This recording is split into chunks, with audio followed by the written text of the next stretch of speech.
En el Cartoon Horror Show, él era el hermano del esposo de mi tía biológica. De adolescente, mi mamá salía con tipos sospechosos. No convivía mucho con ella porque era un modelo desastroso, así que fue mi abuela quien me crió durante buena parte de mi vida. Y le estoy agradecida porque ella me enseñó los verdaderos valores y cómo ser una joven respetable. Más tarde me mudé con mi papá, mi madrastra y mis medios hermanos. Tenía como 15 años y la vida allá era increíble. Pero retrocedamos un poco. Tenía 14 años y vivía con mi mamá y su novio, Cradle Doll.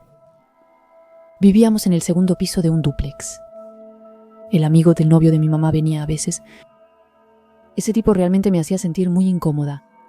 Se parecía al tipo blanco de los Jerky Boys con el mismo corte de cabello. Y me miraba fijamente. Siempre me sorprendía mirándome.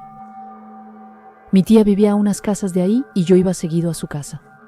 Pensaba que era genial. Ella tenía 20 y tantos, era súper divertida y manejaba un Firebird descapotable de 1969. Ponía rock a todo volumen al manejar, me fascinaba.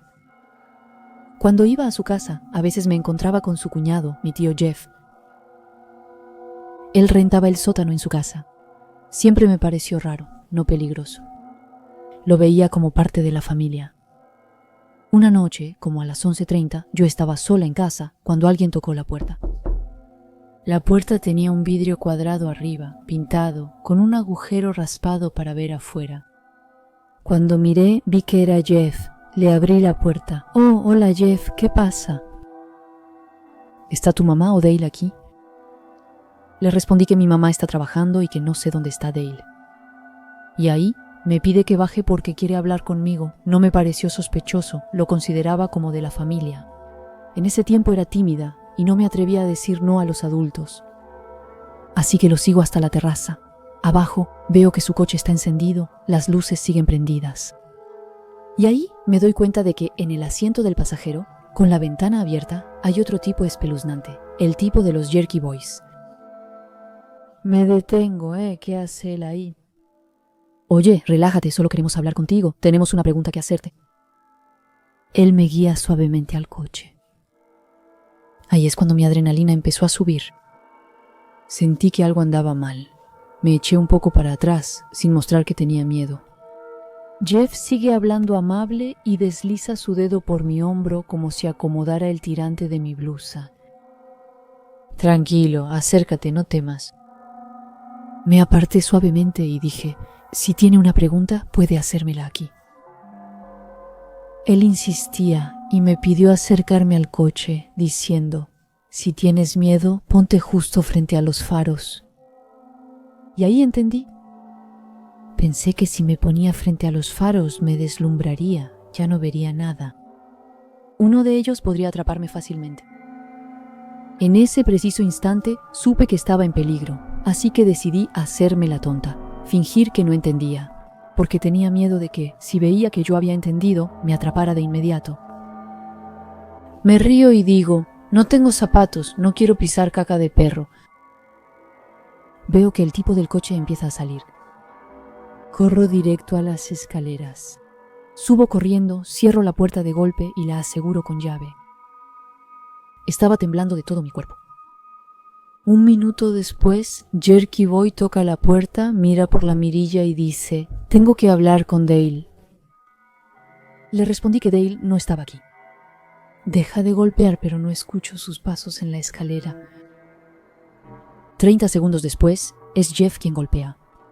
Me habla a través de la puerta. Tengo que hablar con Dale. Intenta abrir, pero está cerrado con llave. Repito por tercera vez que Dale no está aquí. Oh, perdón si te asustamos, cariño. Solo queríamos platicar. Tenía miedo de que forzaran la puerta. Entonces pensé en salir por la parte de atrás. Fui a la puerta trasera, pero antes miré por la ventana. Y vi la silueta del tipo aterrador. Él estaba justo al pie de la escalera trasera. Así que esa es la situación. Jeff está al frente tratando de engatusarme y su amigo detrás al acecho. Ahí seguro te preguntas, ¿por qué no llamaste a la policía? Lo sé, fue una tontería, pero era joven e ingenua. Y Jeff era mi tío después de todo. Incluso llegué a dudar de mí misma porque él seguía diciéndome cosas como: «Te lo estás imaginando, no es nada». Regresé a la puerta de entrada. Jeff todavía estaba ahí. Decía que se sentía mal por haberme asustado. Así que me contuve. Cambié mi tono y le dije: «No, pero está bien, la que lo siente soy yo». Me asusté un poco, eso es todo. Fingí creerle para que se fuera y funcionó. Al ver que se habían ido, corrí a casa de una amiga. No le conté nada, solo le dije que tenía miedo de estar sola y prefería quedarme hasta que mi mamá volviera. Le conté toda la historia a mi mamá, pero no se hizo nada. Por suerte, 3 meses después, me mudé con mi papá a 70 kilómetros de ahí y nunca volví a ver a esos 2 hombres.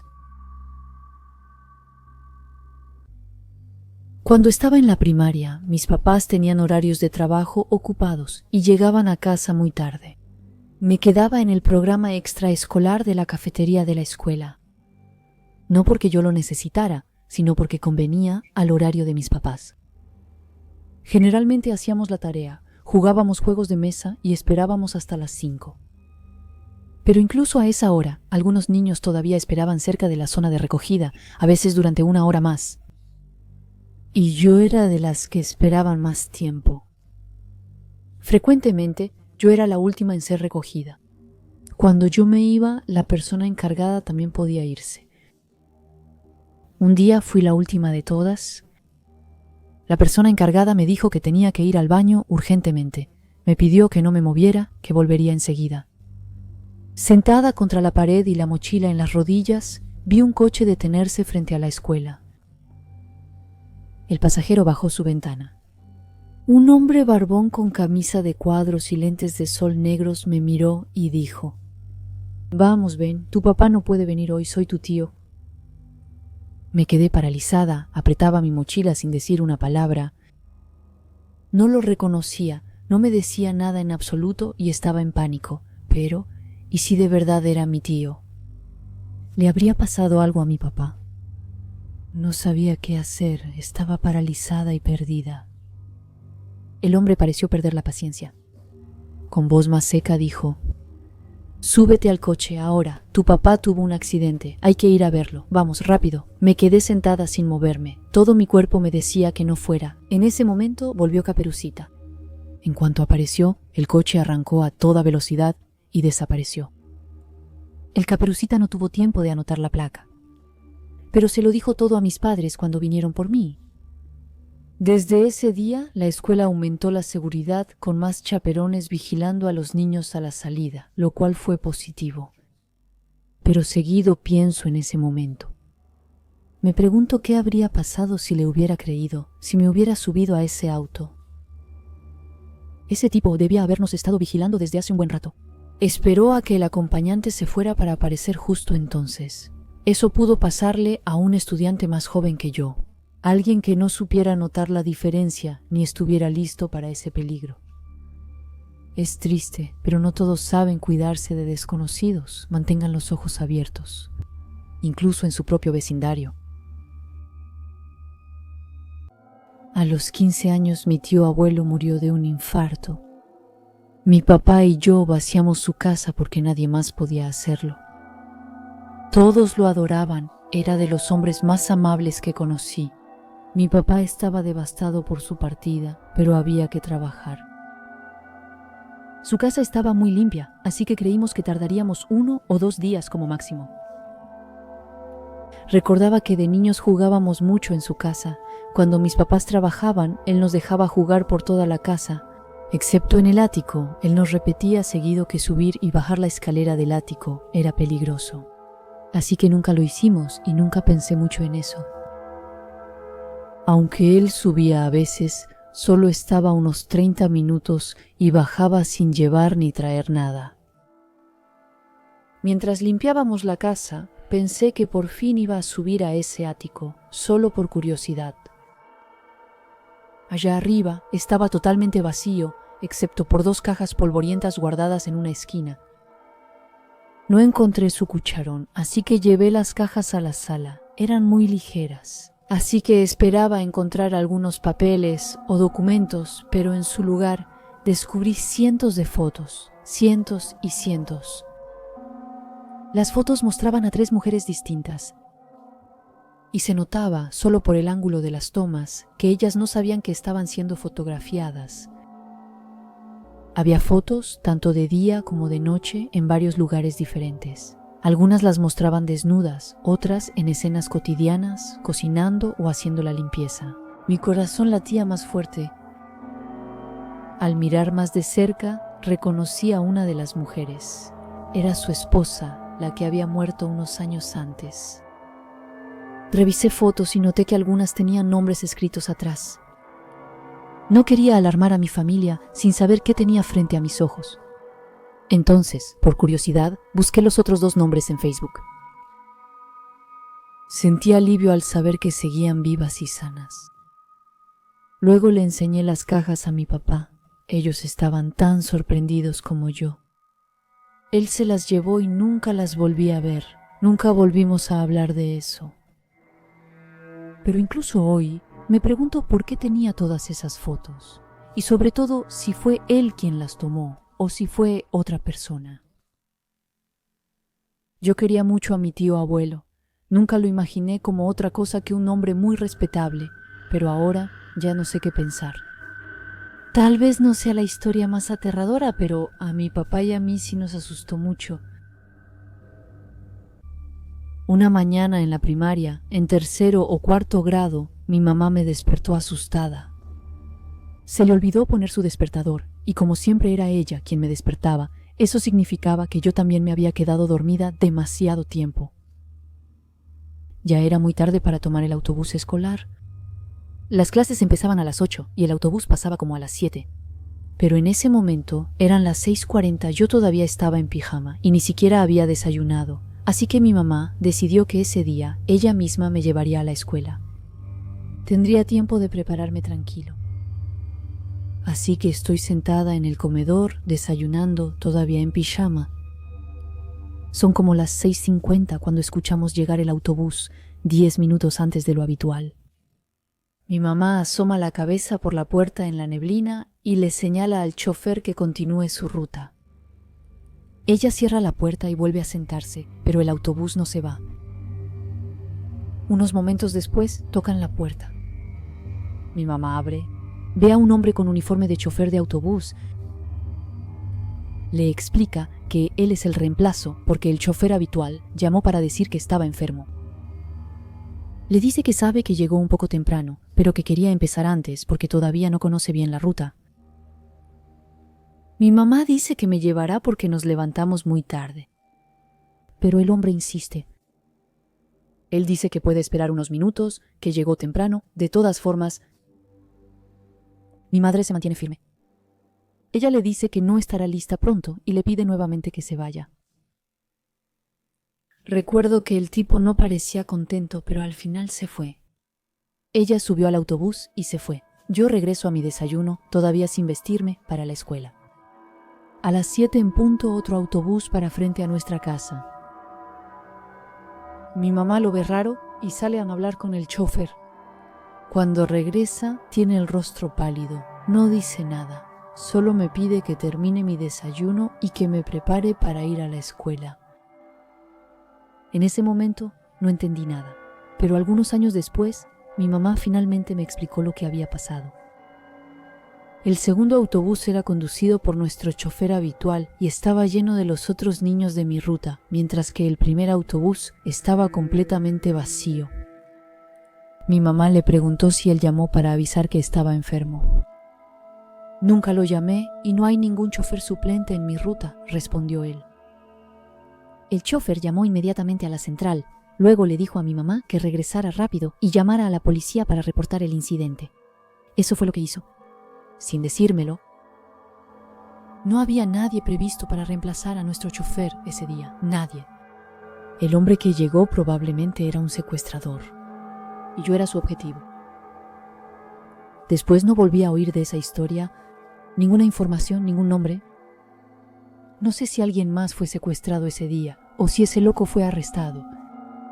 Pero una cosa es segura, Si mi mamá no se hubiera despertado tarde esa mañana, tal vez nunca habría llegado a la escuela y tampoco habría regresado a casa.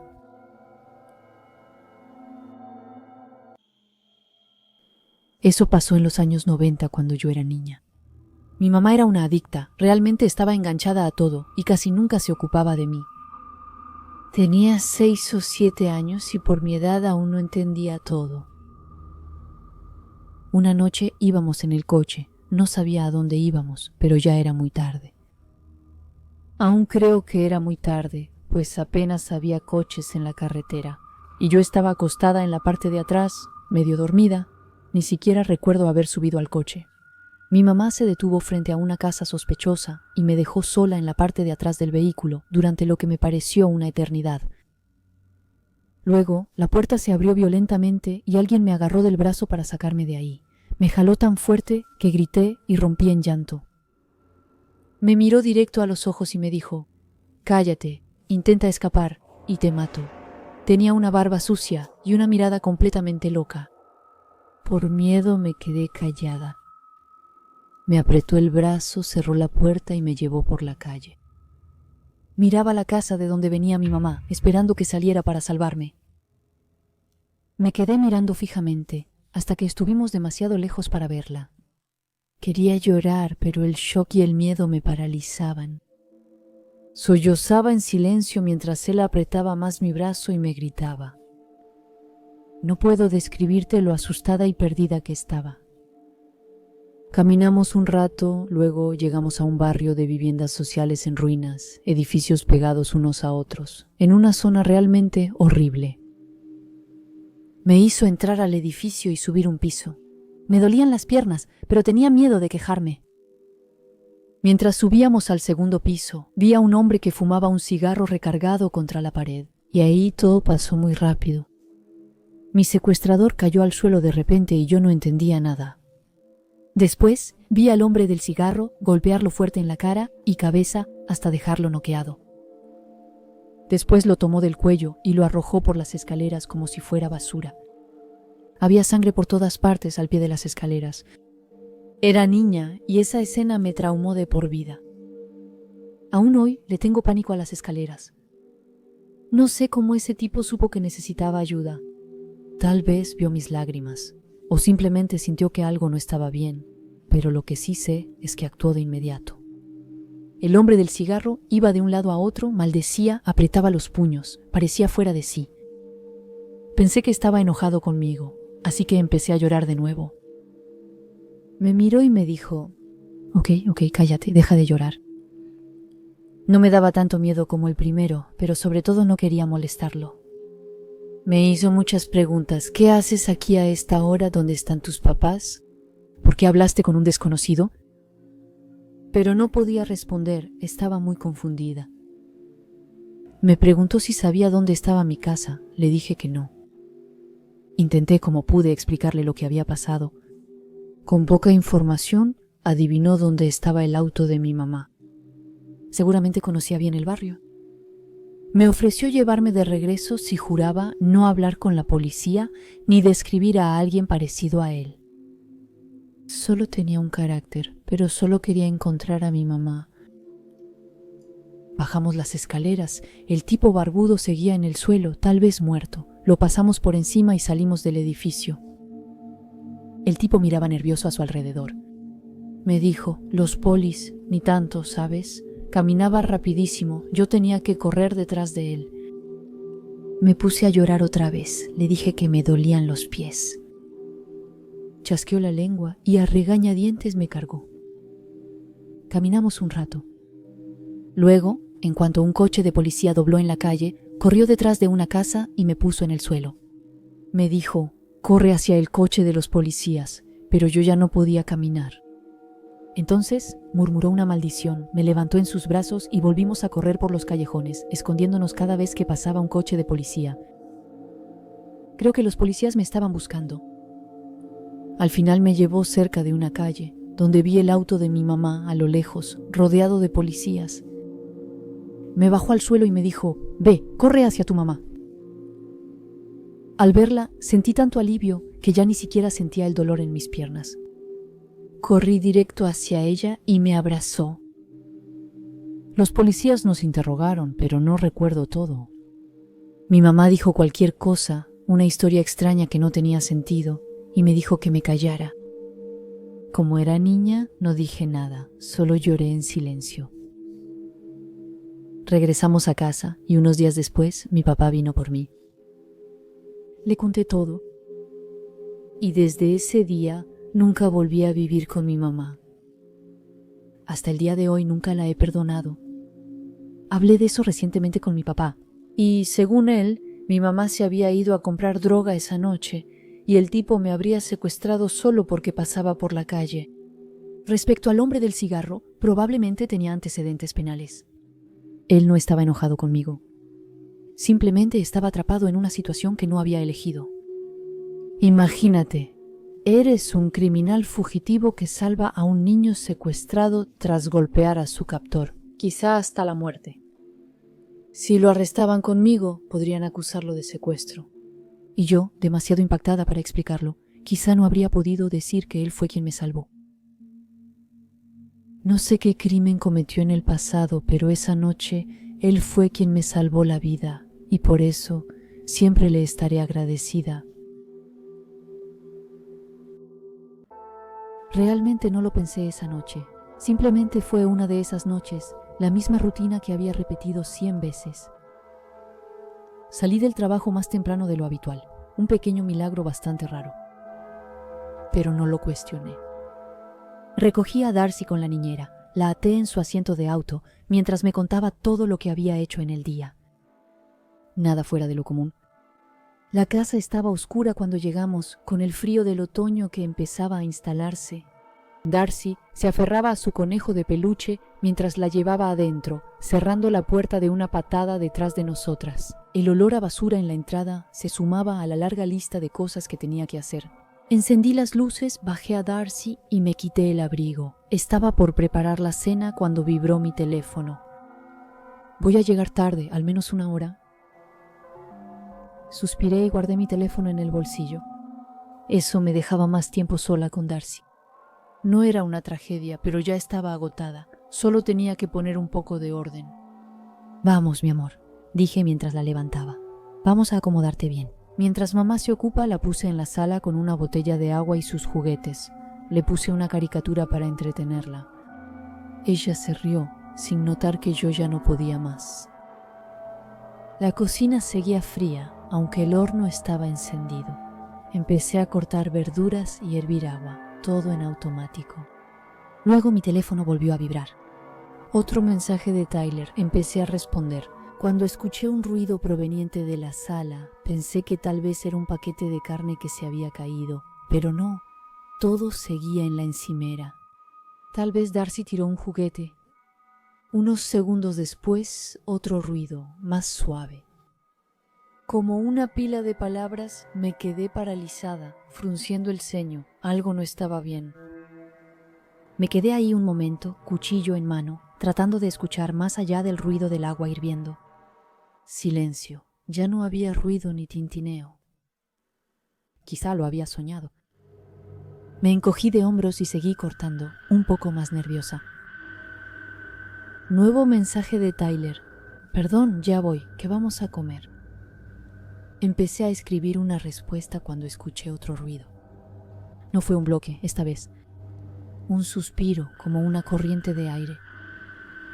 Me volteé hacia la sala y ahí la sentí, una ráfaga de aire helado deslizándose por mi nuca. Solté mi teléfono, la puerta de entrada estaba completamente abierta. El siguiente segundo fue pánico puro. Se me revolvió el estómago, corrí casi tirando una silla. ¡Darcy! ¡Darcy!, grité al entrar a la sala. Vacío, su cantimplora estaba tirada, la leche se derramaba en la alfombra, su conejito yacía junto al sofá y la puerta abierta, de par en par, se tragaba la noche oscura. Corrí al umbral con el corazón acelerado y la mirada buscando en el patio. No había luz en el porche, todo estaba oscuro y no había rastro de Darcy. No lograba entenderlo.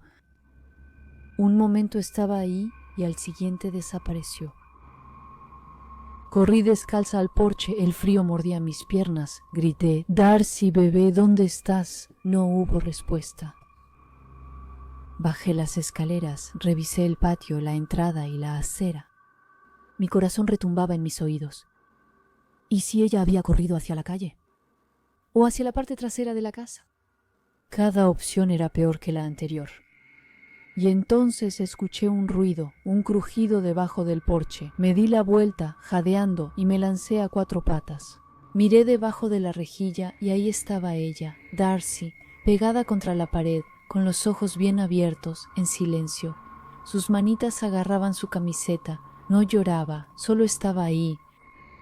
Susurré con voz temblorosa, «¿Estás bien, bebé?» «Ven aquí, ven con mamá». Ella no se movió. Extendí la mano, tratando de mantener la calma. Y fue ahí cuando la vi. La figura en la sombra. Justo a su lado, una mofeta, su cuerpo negro y blanco enrollado, la cola levantada, la nariz temblorosa, sus pequeños ojos brillantes fijos en mí. Mi corazón explotó. Darcy estaba atrapada. Si se movía, podía ser rociada, o peor, mordida. Apreté los puños y obligué a mi respiración a calmarse. «Darcy, cariño», susurré, «no te muevas, ¿de acuerdo? Mantente tranquila». Ella solo parpadeó. Esperemos a que yo decida qué hacer. Y fue entonces cuando escuché pasos. Era Tyler. Ni siquiera había escuchado llegar su auto. Señalé debajo del porche. «Es Darcy. Está atorada y hay un...». El zorrillo se movió. Se me cortó la respiración. Tyler se agachó junto a mí. Ella echó un vistazo en la sombra. Luego se enderezó lentamente, sacó sus llaves de su abrigo y apuntó hacia el auto. Bip. Activó la alarma, el ruido rompió el silencio, el zorrillo se sobresaltó, su excremento cayó, luego huyó a toda velocidad entre los arbustos. Darcy soltó un grito de sorpresa. Eso era todo lo que necesitaba. Corrí hacia ella, la atrapé y la abracé con fuerza, cayendo hacia atrás, sobre el pasto. Ella temblaba. La besé en el cabello. «Me asustaste mucho, nena». Mi cuerpo estaba vacío y temblando por la adrenalina que se iba. Tyler revisó su rostro, sus brazos. «Está bien. También tengo la cabeza. Creo que sí». Luego hay un olor a quemado. Los ojos de Tyler se abrieron mucho. «¿La cena?» Volteé la cabeza. La puerta se había quedado abierta. Salía humo de la cocina. La olla estaba en llamas. Corrimos adentro. Tyler agarró el extintor. Yo arranqué la olla en llamas de la estufa. Me temblaban tanto las manos que casi la dejo caer. Psst. Tyler cubrió con espuma blanca la estufa, la encimera y medio piso. El humo llegaba al techo y el olor a quemado llenaba la casa. Un instante o una palabra. Nos quedamos ahí, jadeando. Darcy, todavía aferrada a mí. Tyler se ríe, una risita breve y nerviosa. «¿Qué sé?» Darcy finalmente se quedó dormida en mis brazos. Y yo me quedé despierta mucho tiempo mirando esa puerta y pensando en lo que habría pasado. Si ella hubiera sido un poquito más rápida o si el zorrillo hubiera sido una criatura completamente diferente. Desde esa noche reviso 2 veces que la puerta esté bien cerrada.